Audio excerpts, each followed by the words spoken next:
place where gentlemen can just sit and kind of talk about whatever the hell we need to talk about. And today I'm joined by Mr. Demo Fernandez. Glad to have you here. I don't really know a lot about you. Like, we've had a lot of in-passings. I know a few things, but I know you've been through a lot. And so tell me about yourself. Man, where do I start? You know, just like every other man on here, coming with truth, a different story, you know, the truth of who we are, not that institutionalized macho man standing on my 2 feet and everything is perfect, you know? Yeah, for sure.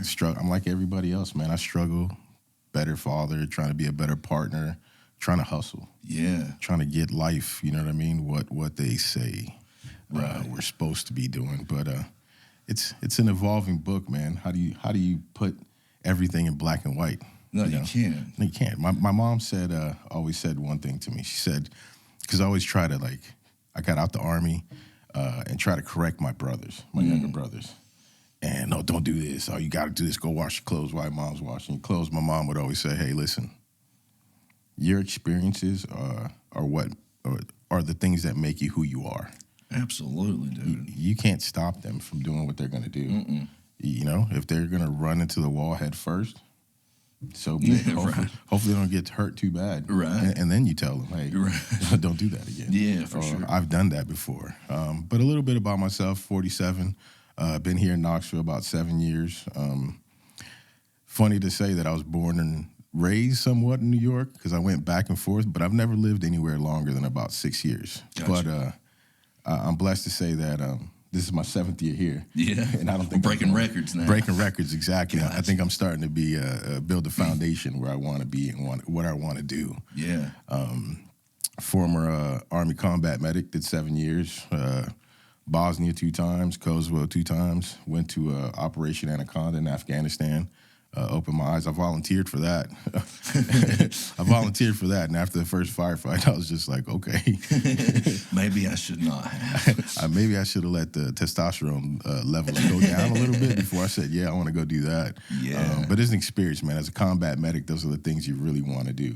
Yeah. You want to feel useful, you know what I mean? No, I get that. And that was one of my biggest battles after getting out. Yeah. You know, being so many places, meeting so many different people. After being born and somewhat raised in New York, you get this mentality, you know, New Yorker mentality.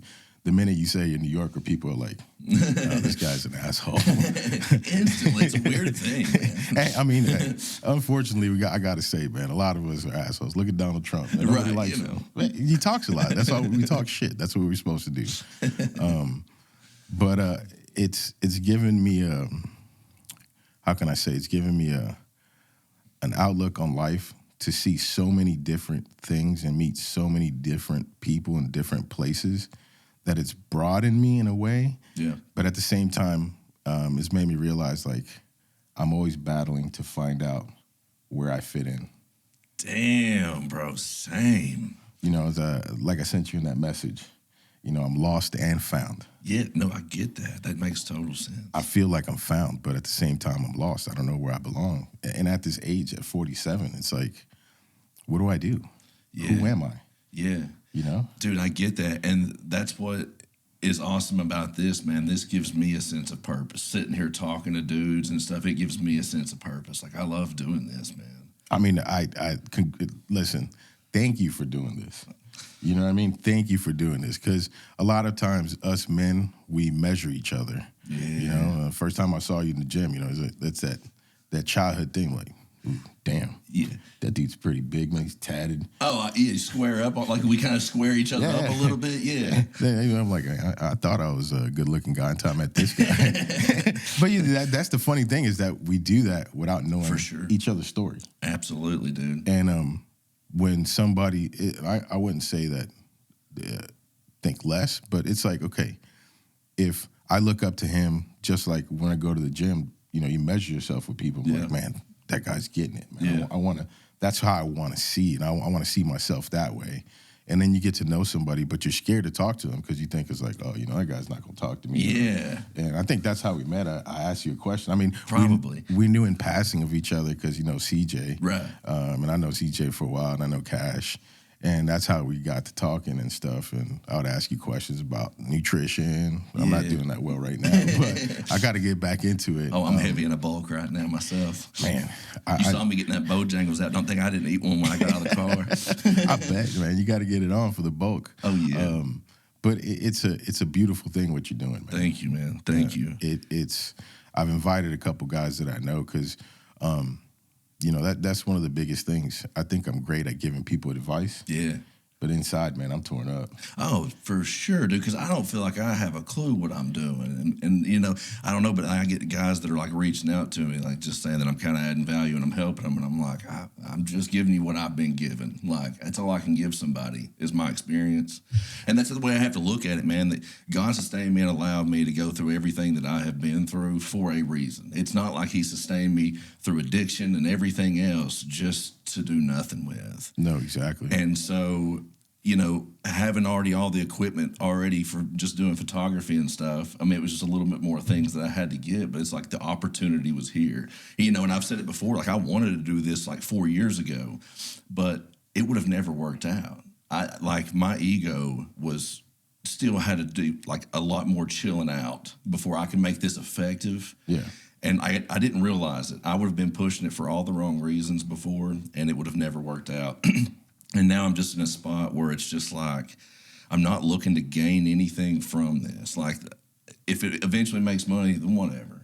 But, like, I just enjoy doing this, and I enjoy sitting and talking because it's like this is therapy. This is free therapy for me. I ain't got to pay nobody else for it. No. I just sit here and talk to other dudes about it. No, and that's the perfect thing because us as men is ego. Ego is the worst thing. Pride and ego, man, will just destroy a man. It's like cancer, and you don't even know it. Yeah. And the bigger your ego gets, yeah, the better you think you're doing. Yeah. The bravado. Oh, but yeah. then at the same time, you see all these males that watch this. At some point in your life, you knew like, oh, it's okay. So now everybody follows. Yeah. Which is funny, man, because but that's how the way we're brought up as men. Like, you don't cry, you don't show emotion, you don't show weakness. Yeah. And it's not. But the minute that one of us does, you find out who your true brothers are. 100%. Because everybody falls in line. And then that's a great thing. But I wish it wouldn't take that. Yeah. And that's what we got to get past that. That's what we're doing here. We're getting past that. And so, and it's like, I posted in the group yesterday. I don't know if you saw it or not, but I'm wanting us to start trying to get together like once a month, like the people that's in the men's group, just to meet up somewhere for dinner and start putting like names to faces that you see in the group when you see like guys that are going through struggles that you're going through. Like, because that's the thing, man. I want everybody to find each other. I'm not the centerpiece or the focal point of the group or any of this. Like, I'm just facilitating. I'm the mediator here, and I'm just trying to bring a bunch of guys together, Oh, yeah. I mean, I think that's perfect because it's so much more than just about the mental health. It's about progress and networking. And once you get a unity, somebody's down. I'm an operations manager at Amazon right now. Somebody's looking for a job, give me a holler.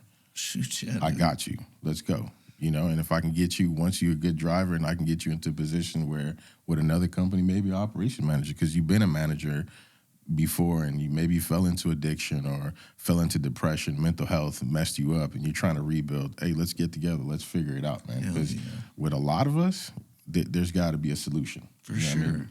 We have to pick each other up. And I think it's a great thing because I was watching Stephen Cash's interview. And I know Cash for God, he got so real, dude. I loved it. And I think he still had a lot more in him to say. You know what I mean? I think he needs another. Oh, we're already going to have a part 2. We've already been talking. I mean, he's such a great guy to see. I sat there and I watched it with me and my girlfriend. Yeah. And she knew I was coming on here. And then she asked me certain questions. And you know what? And that opened up another conversation that was awesome for me because, we say we're 100% and our partners have a lot to do with who we are. A good woman can identify when we're not, when we're short. And Steven said that, CJ's great at that, man. For sure. And my girl's great at that now too, because I'll buckle up. I grew up. Let me say, I had a big family, Dominican, so 37 first cousins. Yeah. Family reunions we're big, you know what I mean? But coming from a family that divorced at 5, you know, I think I just was a little bit more mature earlier. Yeah. And my mom would always say, "Why are you so sad?" And I said, "Because my last name's Fernandez, but my mom's family's Rodriguez, right? Oh. And it's the bravado. So my bigger cousins, the things they didn't want to do, like, you know, when you're building ramps, like jump these 3 bikes. Yeah. And I'm only 6 years old and a little mongoose. And they're like, well, you'll jump it if you're a Rodriguez. And my last name's Fernandez, like, all right, let's do it. And then I go out there and almost kill myself, you know? And then the summers would come and I'd go visit my dad's family. And I'd only see them like summers and Christmas. Yeah. So I grew up with this sense of I don't belong. Yeah. And my mom was like, well, what do you mean? I was like, well, I'm a part of this family, but then I part-time go to that family. Yeah. And I'm only one of both families. Yeah. You know, and I think that's when I mentioned, like, I've never lived anywhere because I always cut and run. Yeah. I mean, from an early age. Yeah. So did that cause you to, like, compartmentalize, like, as a child, like, always, like, you didn't feel like you could talk to anybody because you always had something to prove, almost? Exactly. And so it caused you to compartmentalize. Yes, sir. That's one of my biggest downfalls now. You know, my partner, she's good at realizing when I'm quiet, you know, I avoid conflict because the military, you know, PTSD, you go to war, everything when you come back, man, you're not normal. For sure. You're not normal. Like, you can't tell another human being to kill for, it doesn't matter what reason it is. You know what I mean? Once you cross that line, it's that fight or flight. There's no flight. You know, that's the main difference between, I bounty hunted for a little bit, and I'd get into it with police officers, and I tell them, like, listen, buddy, them bullets start flying, you're going to run back to that car, to that radio. I'm not. Yeah. I'm going to try to neutralize the threat. Yeah. And it cost me my life, but it's just a response. Yeah. And we bring that into our relationships where, you know, my prior marriage is like, you get into it and it's full force on, like, I'm trying to beat you at anything you have to argue about. Mm-hmm. And then when you realize that doesn't work, and it destroys a lot of your relationships, you know, and then you end up by yourself, and then you end up with somebody who you love, and then they fight, then you end up being quiet. Then the resentment kicks in. And it's something so small. And then again, it turns into this cancer. And you just resent. And then you never have a really good relationship because you just, like, the minute you don't want to deal with it, you go. And I've done that so much. You know what I mean? I've just been somewhere, and from one day to another, it was easy for me before I had kids. Yeah.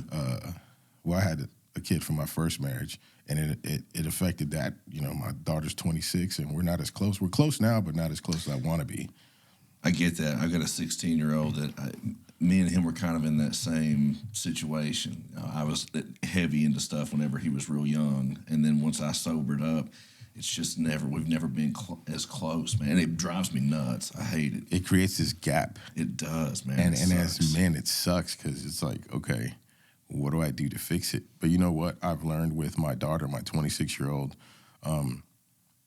it's sad to say that I've even set reminders. Yeah. You know, once a week, hey, call. Yeah. Call Daniela. Yeah. Hey, baby, how you doing? She's moving to Nashville. Thank God she'd be 3 hours away. Maybe we can, you know, spend more time. She's down in Orlando. Gotcha. But she's moving up to Nashville, I think on the 27th, she told me. And I'm super excited for that, man. Just be 3 hours away, see more, you know, see her more, have her come and visit more. Yeah. It's perfect. But what I was saying before, it's like a good partner will have that patience with you. And with her now, I've learned patience in dosages that I don't want. They're big. Yeah. And you got to swallow that ego. You got to swallow that pride. But like I said, I think everybody deals with the same thing, like with addiction. At some point, you know, you've had enough. Yeah. Is addiction something you have ever struggled with? Yeah.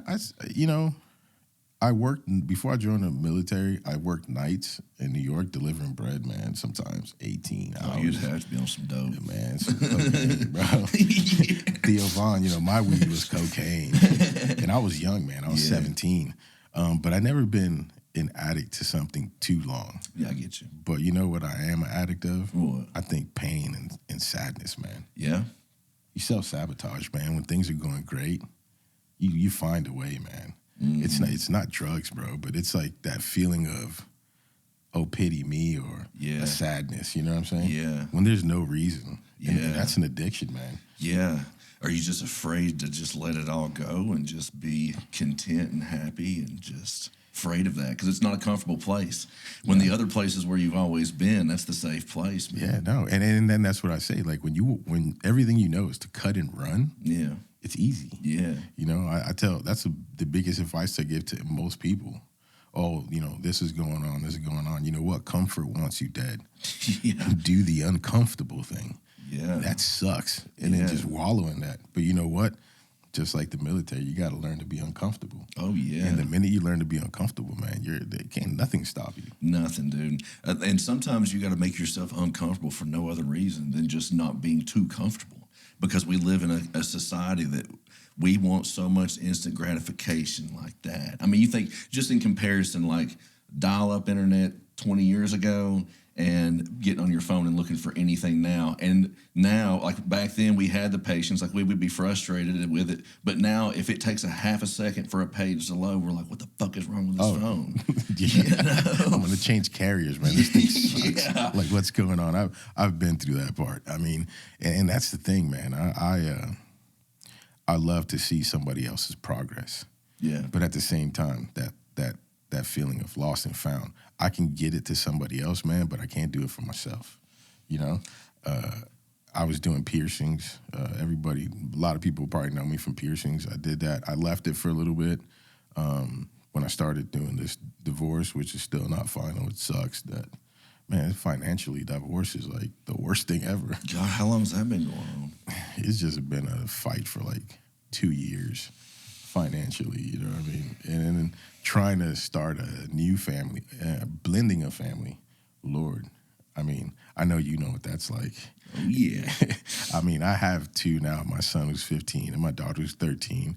And thank God that my girlfriend, she has a 13-year-old girl and an 11-year-old boy. Mm-hmm. So our daughters, at first it was kind of weird, but the girls now, I mean, sometimes it's like, guys, can you go somewhere? You guys are just getting, you guys are getting annoying with you giggling too much, man. But I gotta say I'm blessed that we're blending.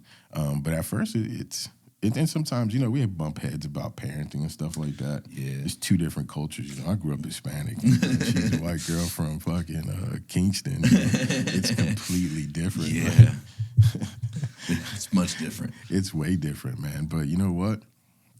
She's ready to, I guess, we met each other at a time where we're like, let's put the bullshit aside and let's build an empire. Yeah. Yeah, man, I get that, because that's kind of where I think me and my wife are at now. Like, she is so there for me, like, more than anybody else has ever even tried. She listens, she's patient, she's understanding, and we're both just at that spot in life where, like, I'm tired of bullshit. Like, I know what doesn't work, and I'm ready to do what works. And, like, that's what I'm going to do, because I know what doesn't, and I keep doing that insanity of just doing the same thing over and over and expecting a different result, man. And how many aspects of our lives do we have just pure insanity in? I need to make a list of all the things in my life that are just pure insanity. I bet if I made a list, it'd be terrifying. Just even the little small things that I do every day that's just expecting a different result. Just knowing you and all the hustles you have, and then watching the podcast, I'm just like, I need to change my life. Like, if he finds the time, I need to find the time. I need to find the time to go back to the gym. I'm going back to piercing part-time while having a full-time job. Yeah. I'm thinking about doing some online schooling, get my VA back, for logistics, because hopefully I can get a business going. Have you used any of your bill yet? I used most of it. Gotcha. And then when the ITT Tech thing went down. Oh, yeah. Dude, that was dirty. Man, I was like one semester. I just had to do my capstone. I think 2 days before it started, it went to hell. That sucks, dude. And you know what? I'm not a big politics guy. I'm going to tell you that right now. Don't matter if you're a Democrat. Don't matter if you're a Republican.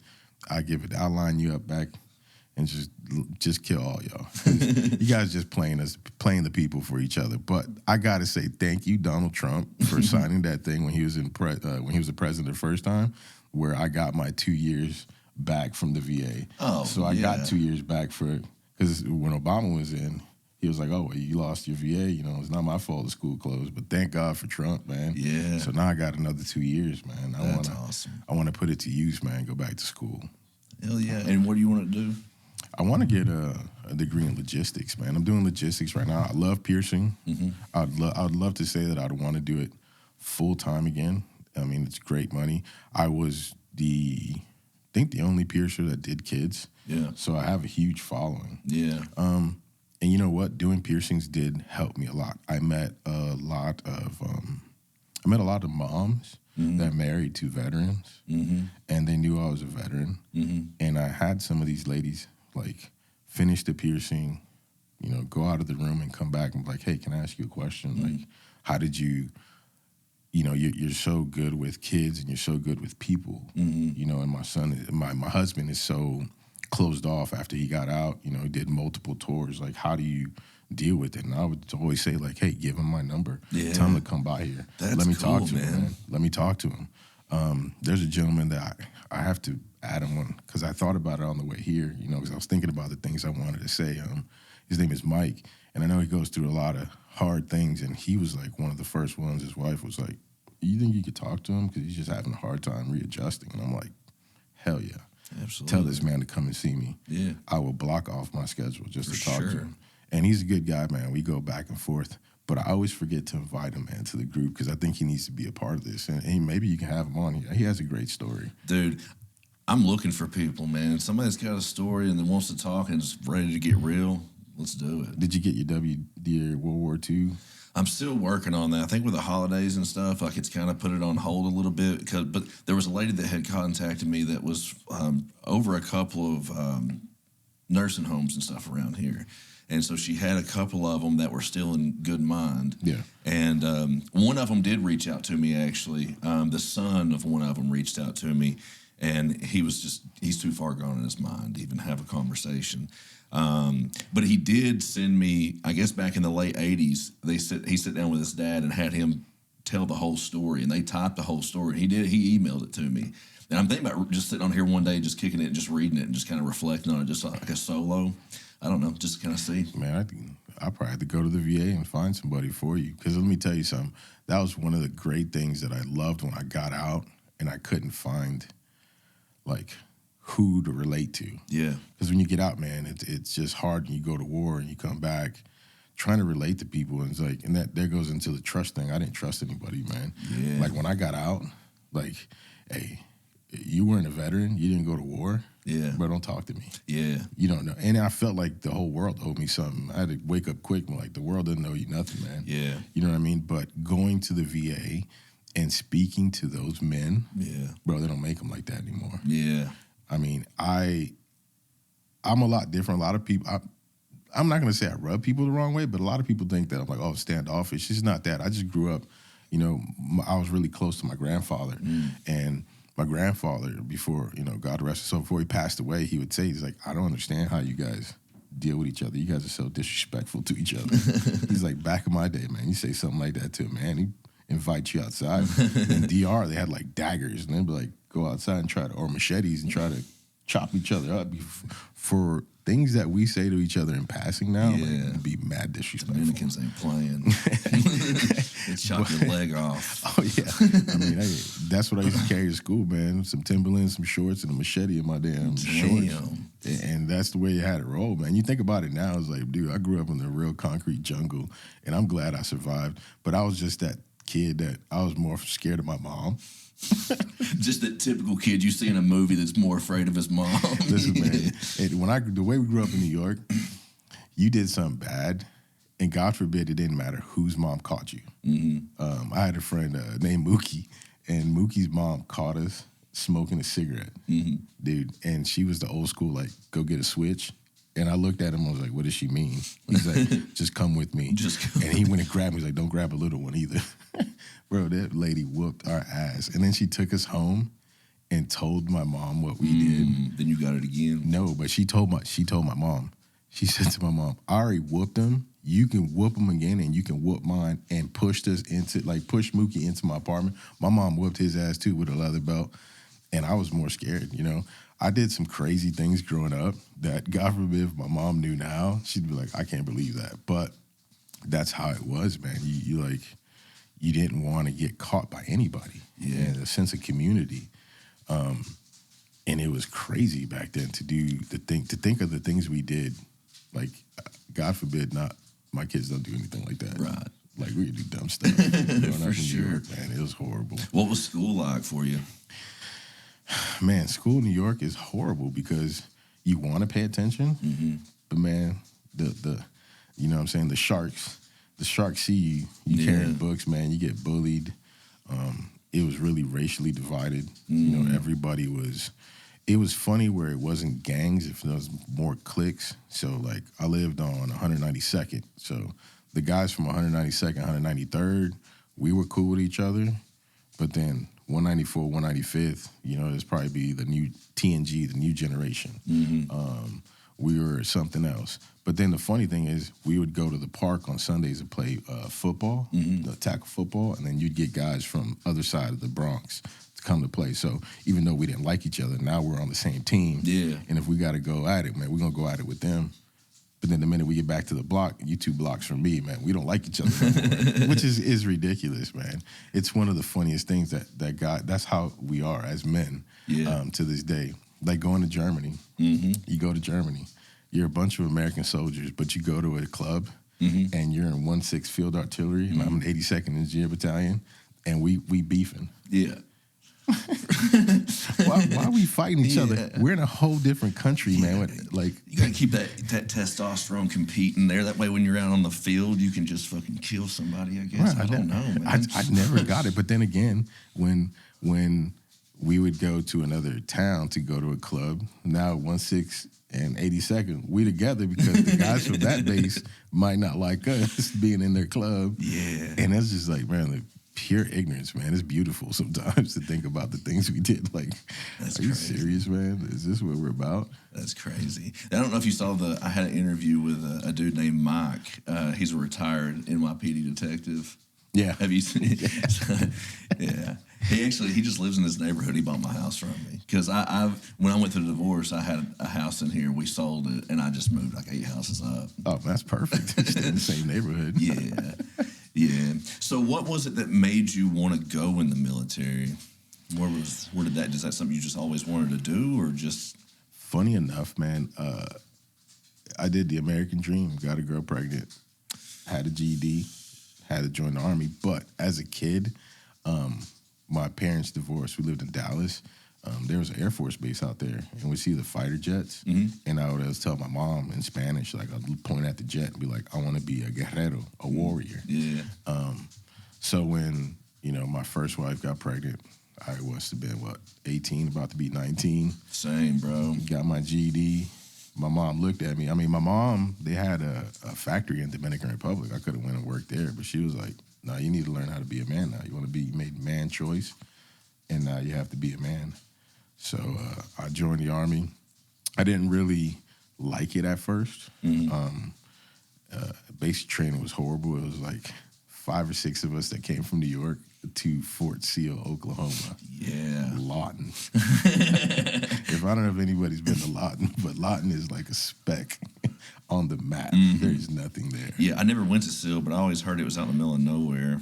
It is. There's nothing out there. Like the drill sergeants would tell you, there was one guy that left our basic training. He's like, that's the highway right there. I think it's 35. You don't like it? Go to the highway. But there's only like 2 motels. So this guy left, and I guess he got somebody to send him some money or something. So they didn't even look for him because they knew there's only one airport there. It's a small airport. So he was like, all right, we'll just wait until the morning. Went to the airport and picked him up.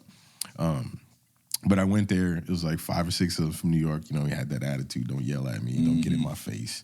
I learned quickly. Like, I try to buck up. And we had this one drill sergeant, man, drill sergeant True Blood.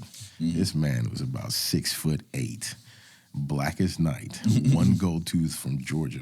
Looking like Major Payne? Yeah, man, from Macon, Georgia, with the deepest country accent. And he just walked up. I mean, when he walked up to me, I think I was looking at his stomach.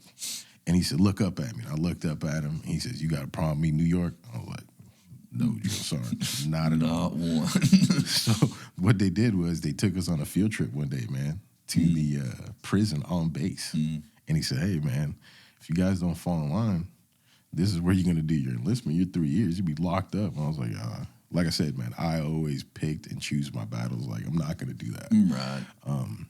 So I joined. I was supposed to be a Patriot Missiles maintenance operator, Gotcha. 14 Tango. And you had to wait for a top secret security clearance. So I filled out this packet that was probably like 100 pages long. I did the same thing. I had to have one. I worked on the Kiowa, and I was a 15 Juliet. Oof. So you already know how big that packet was. They gave me the choice. My first wife then was pregnant. Funny enough, I fell in line. I was an honor grad. We were honor platoon. I was an honor grad. And they told me straight up, like, hey, some of this stuff you have on here, man, you might be here for a year. I got a couple cousins still wanted and stuff like that. Yeah, it's some bad stuff from family members there. And that ain't me. I was like, what's that got to do with me? He was like, well, that doesn't look too good. You're probably going to be here for a while. I did not want to be a holdover after basic training. I was there for a month. And luckily, I was an honor grad, so I got to work in battalion. I was a sergeant major's driver, which is a funny story in itself. Our sergeant major Hatcher, field artillery guys are deaf. Yeah. So I'd be sitting outside his office at 6 o'clock in the morning, uniform, ready to take him wherever. And this guy would sneak up like a ninja. And since he was like deaf, he'd be like, "Private," and you just like he just scared the shit out of you every time he came around because he was so loud.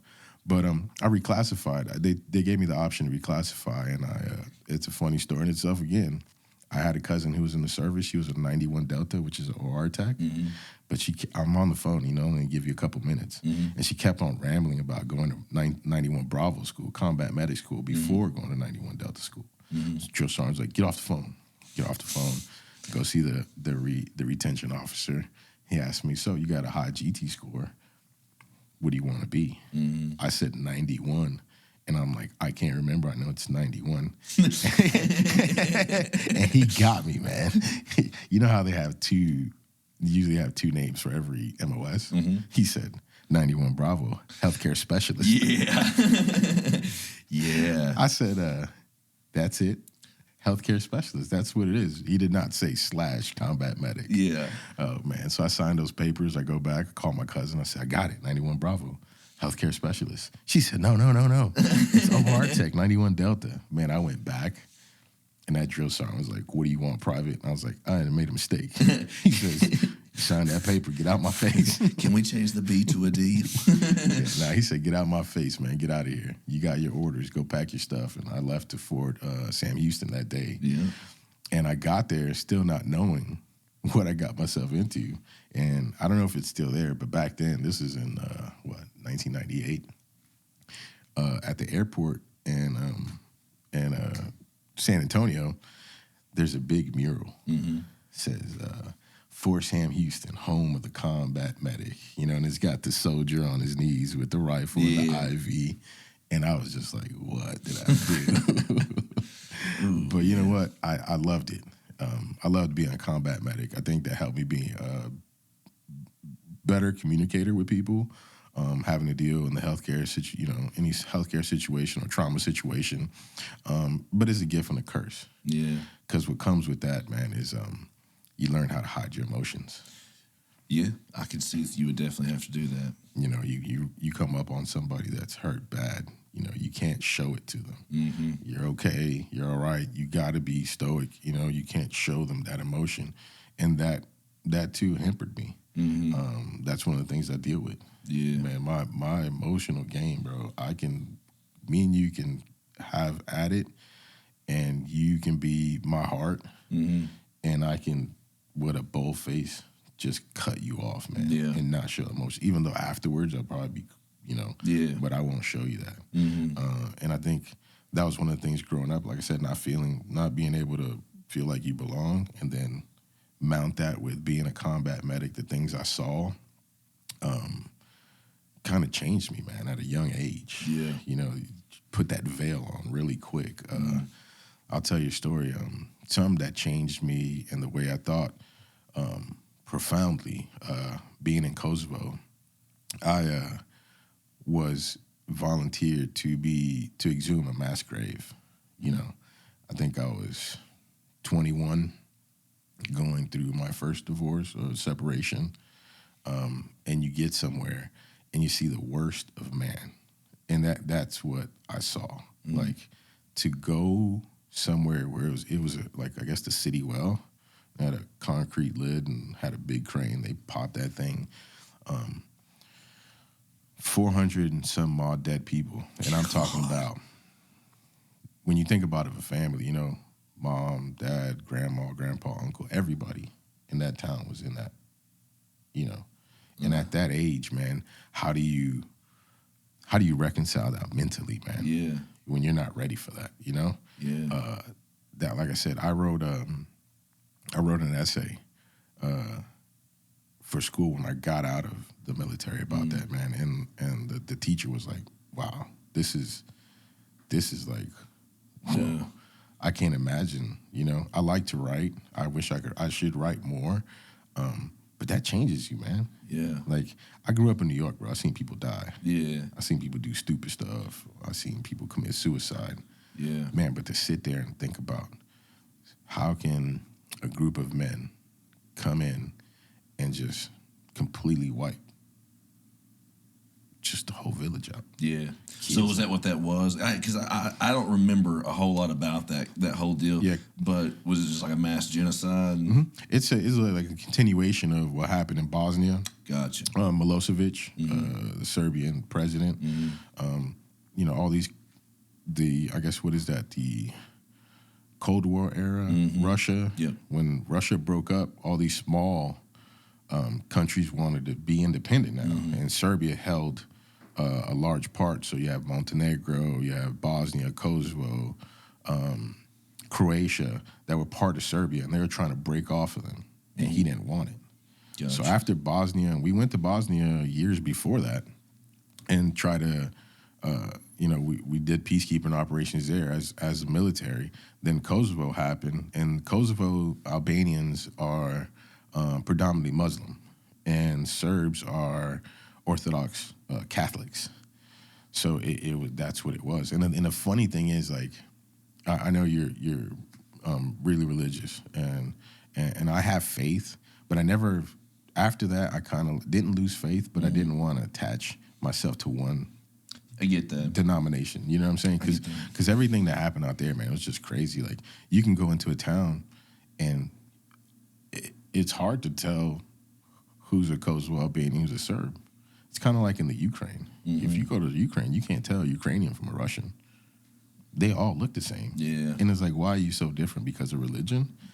But yeah, man, I sat there, and I think I did that for about 45 minutes, and I got up, and I was like, I can't do this. And they were like, soldier. I'm like, you can send me to jail. You could do whatever you need. I can't do this.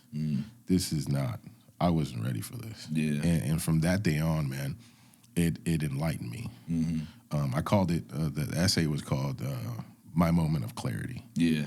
Because everything became really clear, and I grew up really fast after seeing that, man. I was like, it changes you. Like, you're a kid until you see, like, how can somebody do this to somebody else over the fact that you're just different.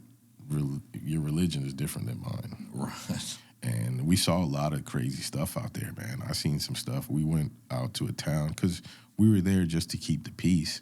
And imagine you come into this neighborhood, and across the street is your neighbor who is a Serb, and you're a Kosovo Albanian. And when the Serb army came in, they came over here, killed your family, took every prized possession you had. And then the army comes, and you go back across the street. How are you going to feel? Yeah. So this one gentleman came up to us, and he's like, hey, man, that guy's got my tractor. They killed my brother. They killed my sister-in-law. He got my tractor. He took my my cow and this and that. And we're just like, well, we're really not cops, so there's nothing we can do. And that man looked at us, and I remember his face, and I knew, and I said, hey, man, this guy's about to do something crazy. I mean, growing up in New York, you kind of... You see that crazy. Yeah, I was like, bro, this is not... And they're like, nah, he ain't gonna do nothing. Man, I seen this man walk in his house. I was watching him, came back out with an AK, walked across the street, bro, kicked that door in, bump, bump, bump, bump, bump, bump. Got his cow, attached it to that tractor, and drove it back across the street and looked at me and says, y'all can't do nothing because you're not the cops, right? Like, I was just like... Yeah. Okay. And and there was nothing we could be done. I mean, at that point, they were trying to put in that police officers coming from across the world to be like somewhat of a temporary police force. But they couldn't do anything either. How do you stop a man that, that guy across the street came over here and did something bad to your family? Yeah, that was the other thing, like that clarity. Like, hey, justice was served, but at the same time, you're sitting there watching this happen day after day. It's like, man. Then you come back home. Yeah. And you got somebody trying to take your parking spot. Man, I've seen men die for less. It's crazy, man. And the world nowadays, man, it's just getting more violent.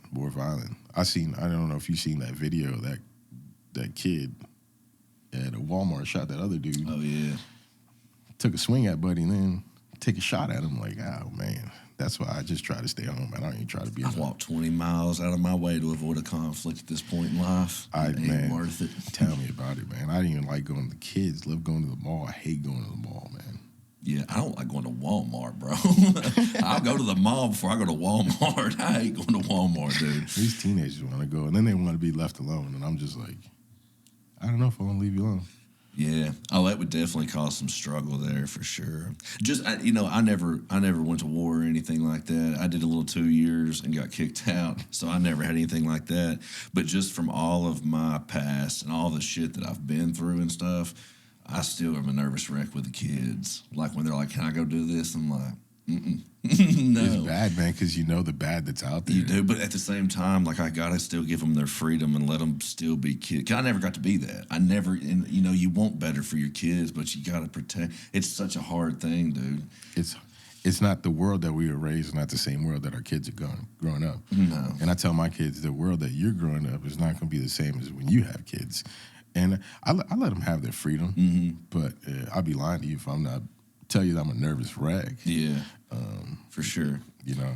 Is I try to teach them a balance of peace and violence at the same time. Yeah, I try to teach my sons, like, just respect people, be humble, but stand up for yourself. Like, don't be afraid to stand up for yourself, but respect everybody that you meet. Like, respect that janitor like you do anybody else. Yeah, or whatever, man. Definitely. And, but yeah, and my kids have got a pretty level head on their shoulders so far. I mean, even my 16-year-old, he just started working, and he's got a much more level head than I did. So I'm grateful for that. Yeah, I mean, I'm starting to realize that like my 15, my 13-year-old, they're growing up, like you said, it's a technology thing, and they see a lot of things. I just try to teach them to be observant. Yeah. Because I was very observant growing up. Like I said, I did the bounty hunting thing for a little bit, man, and being in war, and I'd walk into somewhere, and it's cliche to say, oh, you look at the exits. It's not even that, man. I think it's from New York. I look at people. I'm watching, like at the gym, I'd watch everybody. And I'm just like, I want to see when it's about to happen. And that's what I tell my kids, like, look at people. Yeah. You can see sometimes somebody's going through something, they're sitting over there, bro, hey, just go to the opposite side of wherever that guy's at. Hey, if I'm going to be real honest with you, there's a couple of people at the gym I've kind of got mapped out in my head that I kind of keep an eye on from time to time. That's not a joke. Me and my workout partner both like, bro's got the crazy eye today. I don't know. Yeah, man. The last time I was at the gym, man, there was about to be something in there.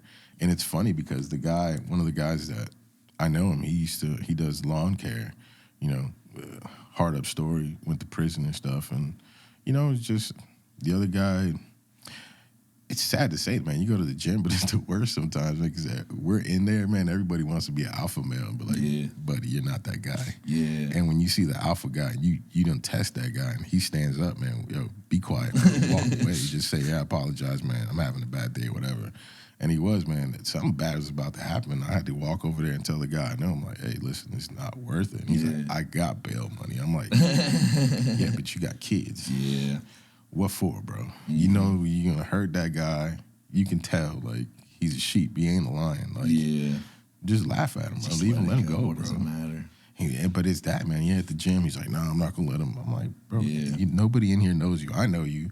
Nobody cares. You're not backing down from the guy. Like, leave that alone, bro. Yeah. It's not worth it at this age. No. And speaking of, like, just crazy stuff that happens, like that Zach dude that worked at the gym that got shot. Yeah.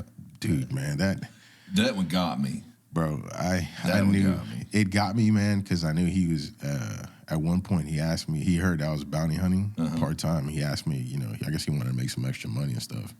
And he was just a good soul, man. So good, dude. Genuine, just wanted better. That's all he wanted. Yeah, man, he was better. always looking to move up, bro. And then I heard his name and didn't think about it. And then somebody that I know posted it on Facebook, and I was like, well, wait a minute. Yeah. Me and him had talked a lot, man, because he was going through a ton of stuff on top of that. I mean, it was just, felt so bad, man. It was terrible. But that's just totally uncalled for, totally unnecessary, man. And it is so nerve-wracking having kids. It's just, you know, like I said, my oldest son, he's not like me. He don't have the mouthpiece that I got. So, like, he can just let stuff go. His chances of getting stabbed or shot are probably less than mine were. It was like my son started high school this year, and he's just a good heart, man. Yeah. Big dude, about my height, you know. Yeah. And he's in the band. Where's he go to school? Bearden. Okay. And mine's in the band at Gibbs. Yeah, he's in the band in Bearden, and you know, growing up like we did, I'm just like, dude, he's gonna get bullied or something. Same. You know, and I'm saying the craziest stuff to him. Hey, bro, don't listen. You go to school like if he was going to prison. Hey, first day of school, somebody messages you, bro. Hey, don't worry about popping, bro. Don't even say nothing. And then I think to myself, and I see my son, you know, after the first month, and he's just his friends and everything, and I'm thinking to myself, like, what's wrong with me? Yeah. How could I tell my son, like, hey, like if he was going to prison, but he's going to high school. I told him, like, hey, if somebody bullies you, like a senior, you pick up the biggest motherfucker in the cafeteria and just go hit him.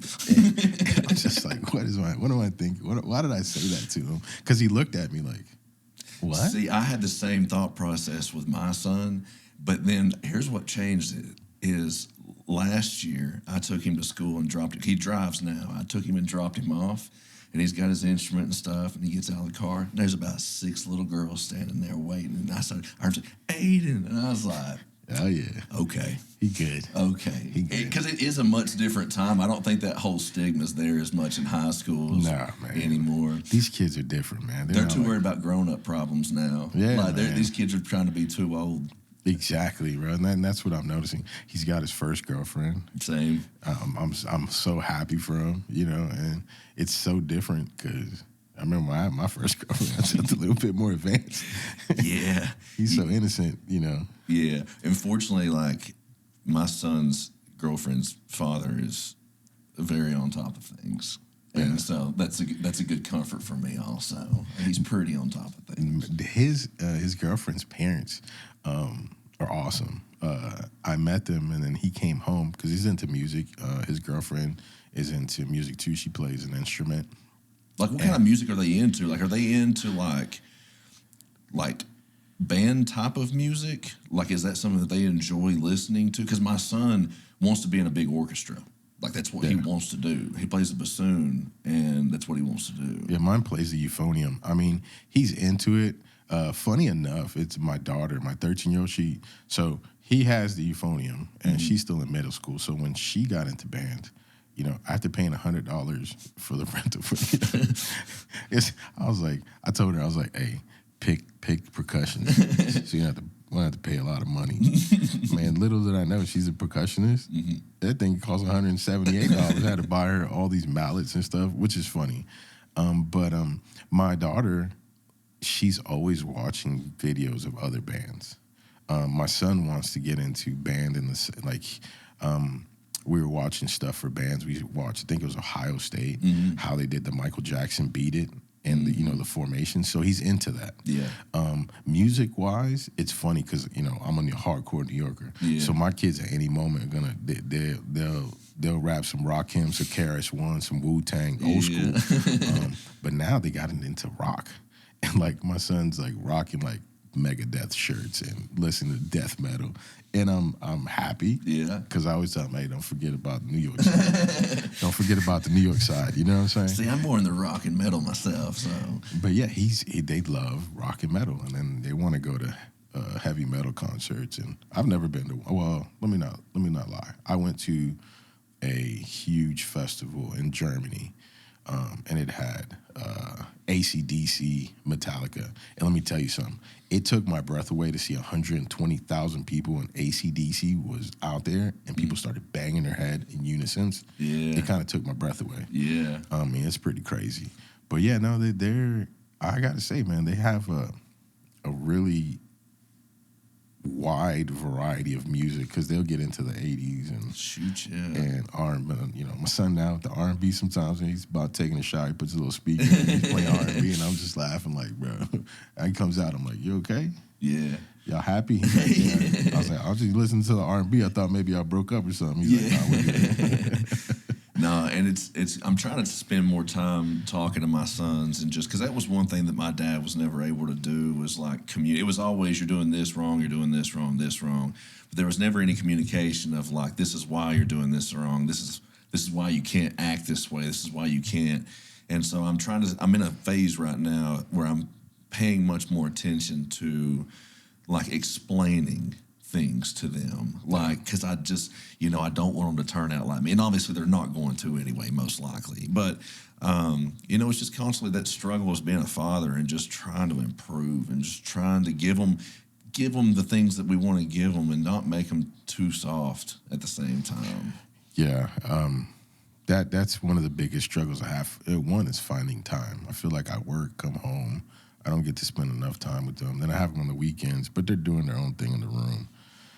But is that not being the military guy? Hey, your room's a mess, and I get on them, but they know I get on them. But after I get on them, it's like I take a second and I think, okay, I got on them, but did I explain myself and why?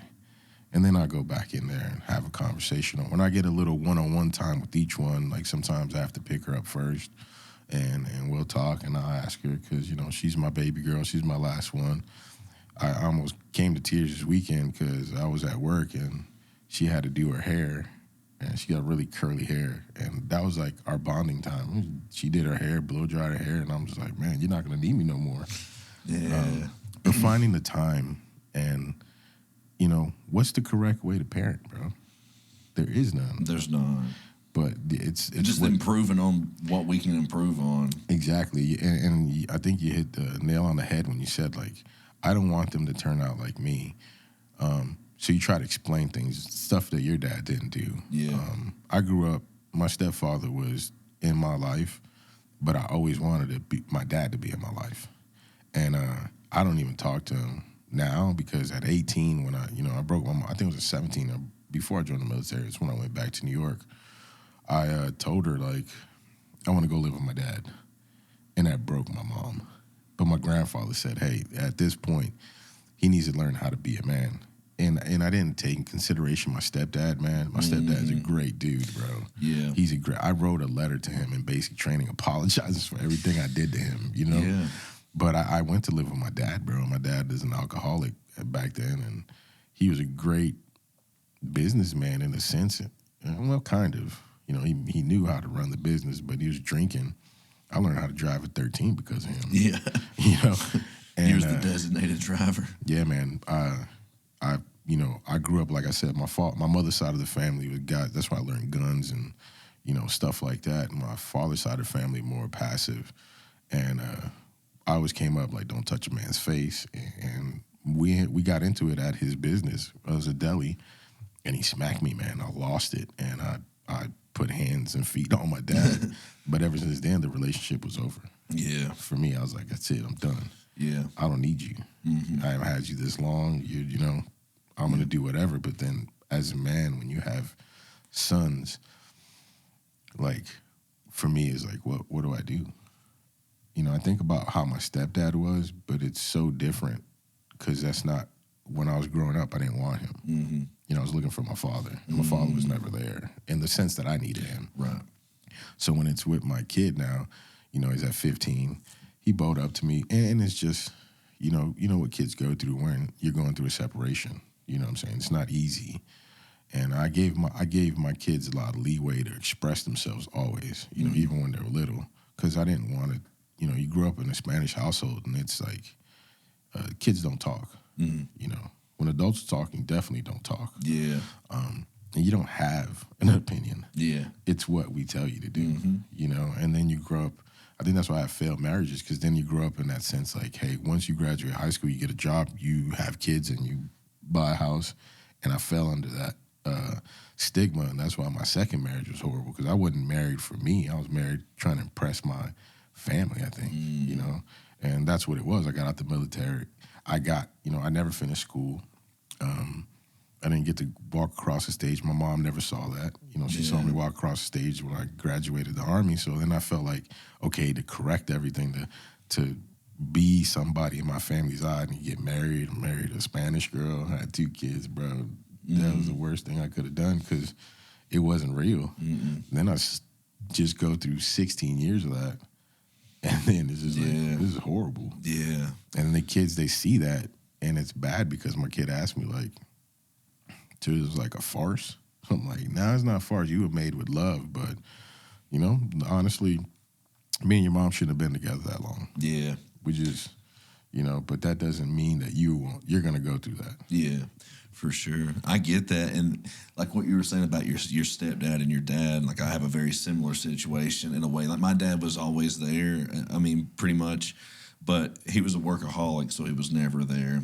My stepdad always gave me everything that a father could give, and especially as a stepfather. Like I couldn't really ask for anything else. You know, he's a great guy, but there's still always this longing that I have to have relationship with my own father.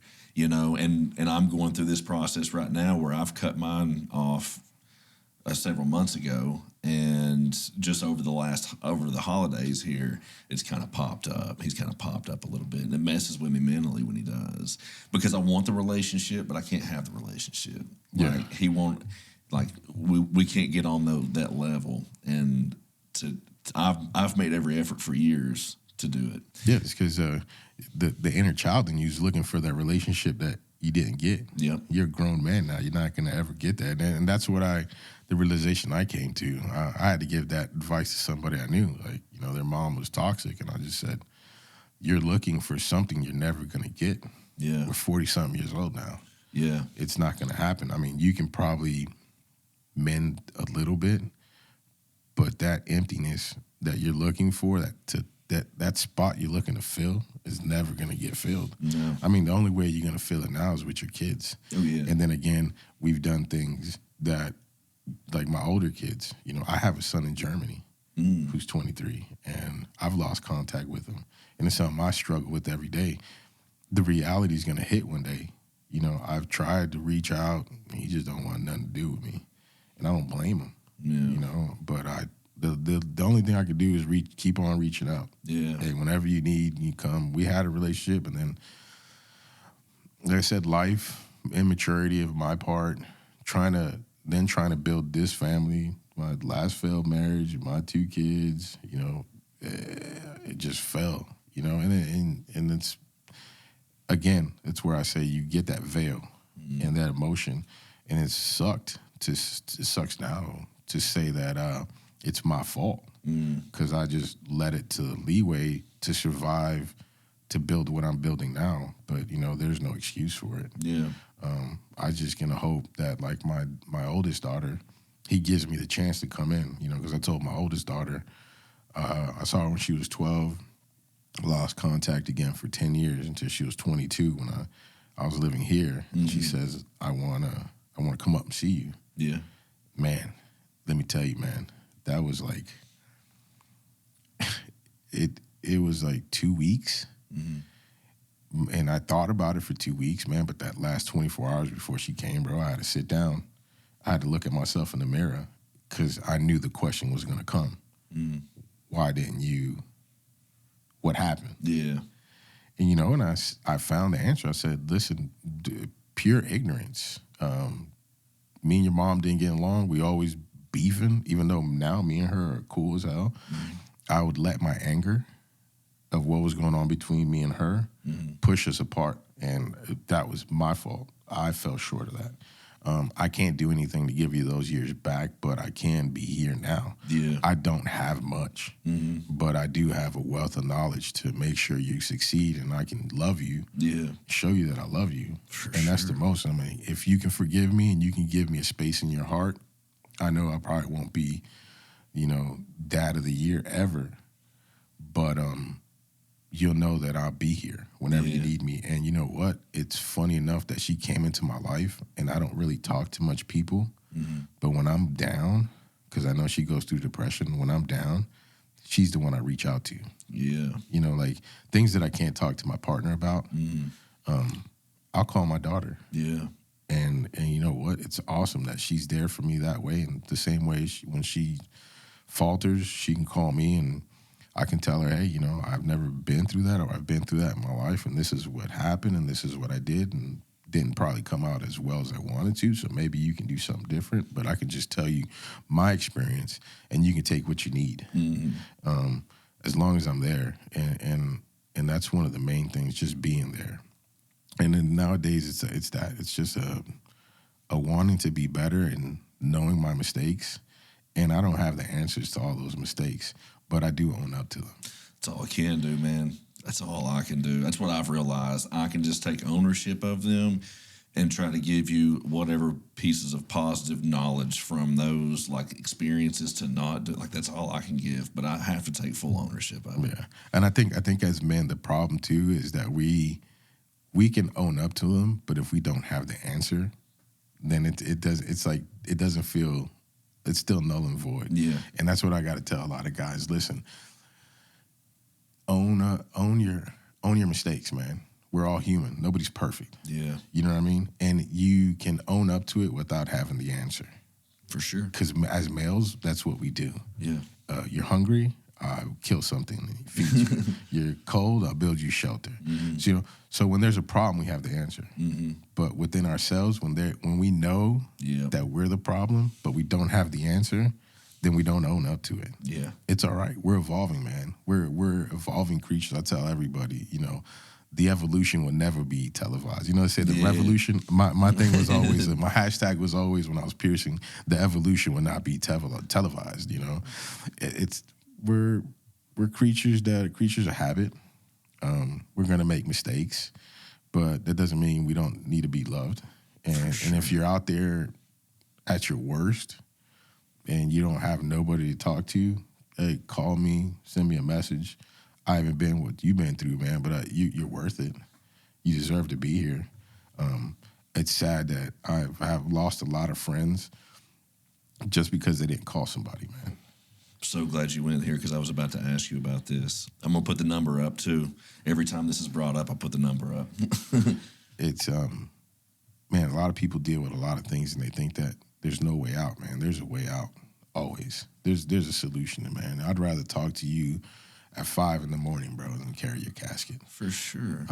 I've done that way too many times. I mean, it's less now, but in the first couple of years of getting out the military, man, it was horrible. And I carry a great deal of regret as a medic because one of the things I went through in the Army, and I don't talk about this a lot, only a few people know, I lost a good friend in battle as a medic. Man, and I felt worthless for years. You know, I struggled with that. My job was to save somebody, man. I couldn't save my guy. And I lost it on the battlefield. Like, we were in a bad situation where we couldn't get medevac, anything. And like, I mean, lost it in the sense where, like, don't touch him. I'll carry his body. I'll do that. And then to get on a plane and sit there with a casket with somebody that, you know, you called your brother. It's hard, bro. Yeah, I've been better, but it affected a lot of people because he was a great guy. Yeah. And I know some guys that it affected them to the point where they never came back. Bro, just call somebody, man. We make mistakes. I'm grateful for his mom because I did get into drinking bad after that, but I didn't see it as an addiction. Nobody sees it as an addiction. But his mom, you know, I am his son's godfather, and his mom told me, like, what are you doing with yourself? Like, he's not here, but you are. So if you just go to waste, man, and you throw your life away, his dad was a pastor, wasn't in the military, but was a pastor, and said, you're a godfather. You're that child's representative of a father. And if you just become a drunk alcoholic, getting locked up for fighting, trying to punch police and stuff like that, like, what are you doing? And that's why I tell everybody, make every day count, man. It doesn't matter what you do. Something small, bro. If you do something small, it will be worth it for the people who are not here. Yeah. And if you love somebody and you've lost somebody to addiction, to anything, then you know better than anybody, bro, that what life is worth, you know? And even if you make mistakes and bad things happen, bro, you can always come back from everything, bro. I mean, for sure. You can. You definitely can. Dude, that's heavy. That's hard. So you're doing better with it now? Like, do you see a therapist or anything now to deal with, like, is PTSD like still a pretty common daily struggle?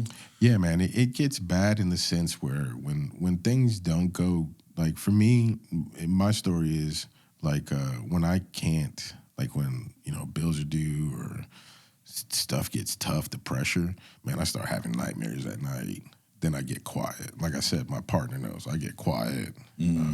I'm irritable. My kids see it. Like, you know, I'm snapping at people, and everybody's like, why are you such a bad mood? Like, why are you being a dick? And that's when it pops up. So, yeah, you know, I talk to a therapist. It's different now. I guess when I was piercing, it was so much better because that was my therapy, man. I talked to so many different people every day, and talking was, like, the best thing. It is, and it's not even talking about what's going on. I mean, it's just meeting people and talking to people. You just feel like better. Yeah. Having a sense of community, getting out of your own head, hearing other people's problems and stuff, all of it together. Oh, yeah. Then when I got into the logistics side, it kind of changed back to the negative because I went back into that military mode, and Sergeant Fernandez, I'm like cussing guys, like, what the hell is wrong with you guys, man? Do you guys not want to work? And then that's the one thing that I learned. You can't expect, like, when you assume, like, you expect what you give out of other people, you can't expect that, man, because you're always going to be let down. Like, I love to work. That's where I bury myself. Yeah. Work. Yeah. Anything I'm doing, I'm going to do it at 100%. Like, you told me to be here at 10. I was here at I was here like an hour. Shoot, yeah, dude. You know, because this is just the way I am. Yeah. And then you expect that from everybody else. So I'm learning now at this new company, I'm being a better boss. You know, I'm not being that aggressive Sergeant Fernandez guy. I mean, every so often I had to tell somebody, like, come on, kid. Yeah. You're not going to survive this life if you think this way. Yeah. There's a dude named Bailey that works over there at Amazon, too. He's going to be on here soon. I was supposed to record with him a few weeks ago, and then my schedule got messed up. I had to reschedule with him, but he's a good dude. Bailey, I see him in the gym. He's friends with Joseph, but he comes in the gym. That dude's got the biggest smile on his face every morning, dude. You can't help but just smile when you see him. Bailey. Yeah. And he always say it's a great day to have a great day. And I'm like, you're damn right, hell baby. yeah. Like, you just see somebody like that in the morning, it just sets you up for a good day. I know, man. That's a good thing, man. Where I work at, man, a lot of people are so positive, bro. Because sometimes I wake up in the morning, I'm just like, and I don't know why, man. I guess it's just, I think I'm just getting old. Yeah. People forget, man. I'm 47. We're about to be 50. I'm getting to that age where I see young people like being too damn loud. I'm just like, hey, shut up. Shut up. You've been too damn loud. Get off my lawn. Exactly. When I buy a house, I can't wait to tell people, hey, get off my lawn. I'm just going to stand out there and just spray people when they walk by. Sheesh, yeah, Oh, man. That's crazy. So what is like, if you had to leave anybody with anything, if you had to give some last piece of solid advice or anything else, what would you say?